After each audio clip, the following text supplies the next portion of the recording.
Hello बच्चों।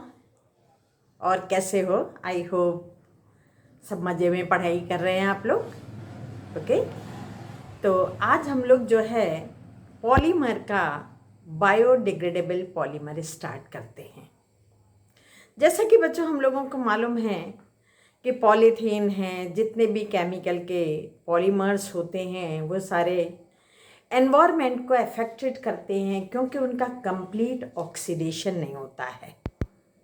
जैसे polythene वगैरह हम लोग फेंक देते हैं इधर उधर, तो उसमें क्या होता है, जो सॉइल के अंदर रहने वाले माइक्रो ऑर्गेनिज्म हैं, अर्थवॉर्म है, और भी बैक्टीरियाज और भी जम्स जो है होते हैं, उनको ऑक्सीजन नहीं मिल पाती है, तो वो बेचारे सरवाइव नहीं कर पाते हैं।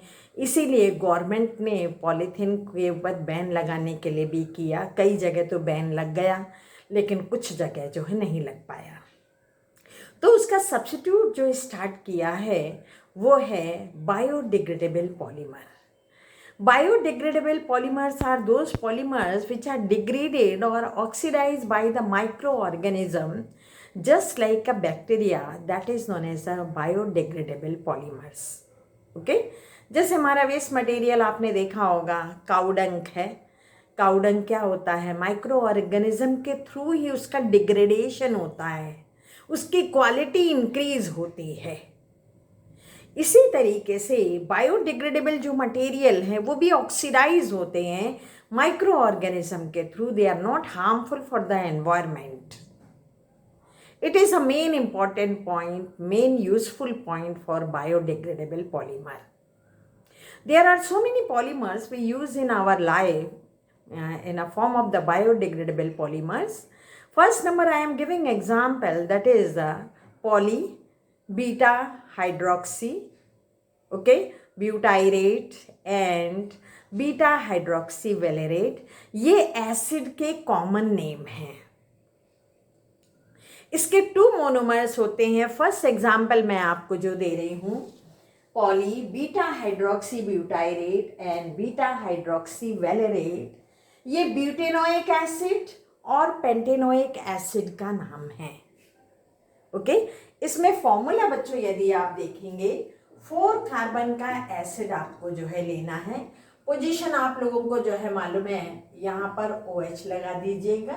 ये बीटा हाइड्रोक्सी हो गया आपका, यहाँ हमें COOH लगाने की जरूरत है। ओके, इसी तरीके से यहाँ पर पेंटेनोइक एसिड लीजिएगा 5 कार्बन का। आप बॉन्डिंग के बेस पे भी COOH लिख सकते हैं और ऐसे भी बच्चों लिख सकते हैं आप। रूल देखिए पॉलीमर का बहुत सिंपल होता है। नायलॉन 2 नायलॉन 6 के मोनोमर जो बच्चों होते हैं, ग्लाइसिन। ग्लाइसिन ये एक टाइप का एमिनो एसिड है। ओके, उसके साथ में हम जो दूसरा लेते हैं एमिनो कैप्रोइक एसिड लेते हैं। बायोडिग्रेडेबल पॉलीमर में स्पेशली कॉमन नेम के बेस पे नाम दिया गया है। ओके, तो हम ग्लाइसिन का फॉर्मूला देखते हैं।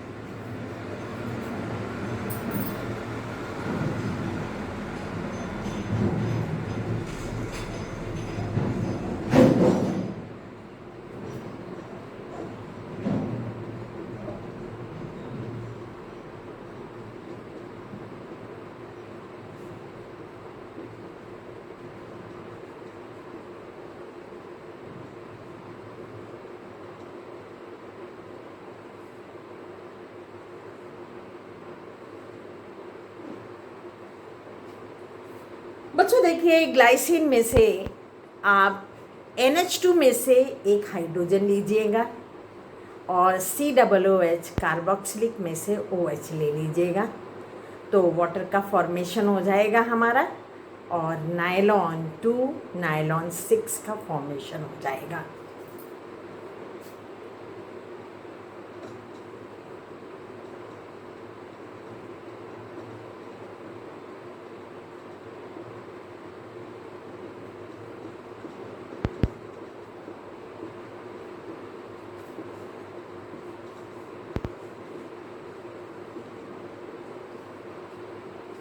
नायलॉन 2 और 6, ये दो मोस्ट इम्पॉर्टेंट बायोडिग्रेडेबल पॉलीमर्स हैं जो आपके सिलेबस में हैं।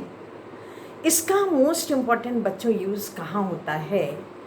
ऑपरेशन के टाइम पे, ऑपरेशन बॉडी में कहीं भी हो रहा है मान लीजिए, तो स्टिचेस तो करनी है, तो उसका जो थ्रेड बना होता है वो नायलॉन 2-6 का ही बच्चों बना होता है। और कुछ टाइम के बाद में वो जो थ्रेड है जिससे स्टिचेस लगाए गए हैं वो हमारी बॉडी में डिज़ोल्व हो जाता है।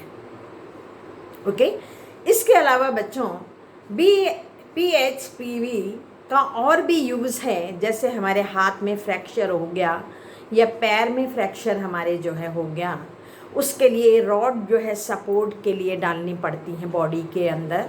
तो वो जो रॉड भी बनाई जाती हैं ऑर्थोपेडिक डिवाइडेड, ऑर्थोपेडिक का मतलब समझते हैं आप, स्टडी ऑफ द बोन्स, ऑर्थोपेडोलॉजी जिसको बोलते हैं हम, उसमें जो है बोन्स के सपोर्ट के लिए जो रॉड डाली जाती है वो भी हमारी बायोडिग्रेडेबल पॉलीमर की बनी होती है। इवन आप जो है देखेंगे हार्ट अटैक के किसी पर्सन को जो है चांसेस हैं और उसमें स्टंट डालना पड़ता है ड्यू टू एनी रीज़न, उनकी आर्टरी में ब्लॉकेज जो है हो गया और सर्कुलेशन जो है ढंग से नहीं हो पा रहा है। जैसा कि हम सभी को मालूम है कि 0.85 सेकेंड में पूरा एक कार्डियक साइकिल हमारे हार्ट के अंदर कंप्लीट होती है। हार्ट से बॉडी में ब्लड जो है पहुंचना चाहिए और बॉडी से हार्ट में जो है आना चाहिए। अगर इस टाइम के अकॉर्डिंग नहीं हो पा रहा है तो हार्ट को तो ब्लड चाहिए, ऑक्सीजन चाहिए, अगर नहीं मिल पा रहा है तो वहाँ पे अटैक के चांसेस होते हैं। तो उसके अंदर भी जो स्टंट डाला जाता है वो काफ़ी टाइम तक, 10 ईयर्स तक, 5 ईयर्स तक, अलग अलग क्वालिटी के जो है होते हैं और वो भी धीरे धीरे कुछ टाइम के बाद में बॉडी में जो है एडजस्ट हो जाते हैं और थोड़े टाइम के बाद में ये दूसरे स्टंट जो है हमें डालने पड़ते हैं क्योंकि वो बॉडी में डिज़ोल्व हो जाते हैं। ओके, और भी कई टाइप्स के बायोडिग्रेडेबल पॉलीमर होते हैं। एक पॉलीलैक्टिक एसिड का बच्चों होता है।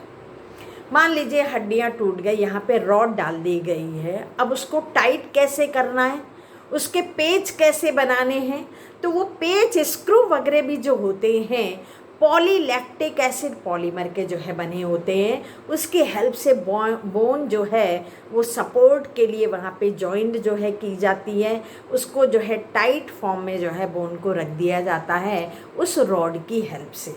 पैर में भी जैसे किसी के कूल्हे की हड्डी टूट गई या पैर में जो है फीमर वगैरह बोन होती हैं उसमें जो है कोई प्रॉब्लम आ गई तो वहाँ पे भी रॉड डालना है, उसको एडजस्ट करना है, उसको बांधना है।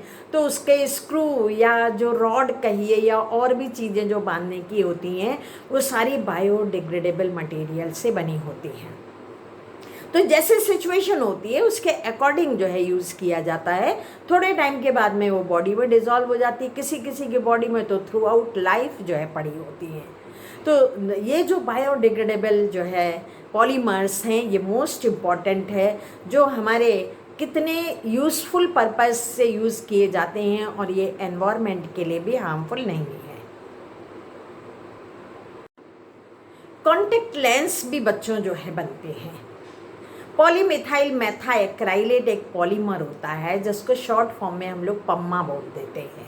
ओके, उसकी हेल्प से हमारे कॉन्टैक्ट लेंस जो है बनाए जाते हैं। कॉन्टैक्ट लेंस भी दो टाइप के होते हैं। कुछ तो ऐसे लेंस होते हैं जैसे किसी की आँख का जो है ऑपरेशन हुआ, आई का ऑपरेशन हुआ तो अंदर वो लेंस जो है डाल दिए जाते हैं।